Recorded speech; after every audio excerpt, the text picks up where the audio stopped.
খান আব্দুল গফৰ খানক বাদশ্বাহ খান সীমান্ত গান্ধী হিচাপে জনা যায়। বাল গংগাধৰ তিলকক লোকমান্য বুলি জনা যায়।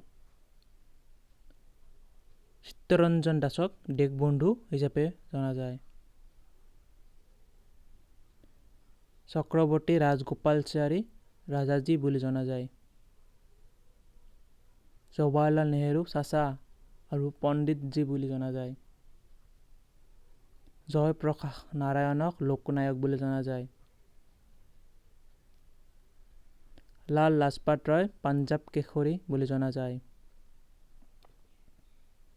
মোহনদাস কৰমচান্দ গান্ধীক বাপু মহাত্মা জাতিৰ পিতা বুলি জনা যায়। মদন মোহন মালব্যক মহামান্য বুলি জনা যায়। ৰবীন্দ্ৰনাথ ঠাকুৰক গুৰুদেৱ বুলি জনা যায়।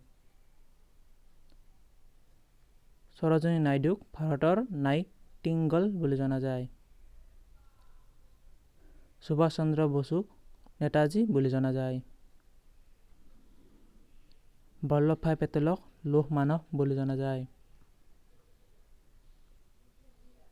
ইন্দিৰা গান্ধীক প্ৰিয়দৰ্শিনী বুলি জনা যায়। ভূপেন হাজৰিকাক সুধাকণ্ঠ বুলি জনা যায়।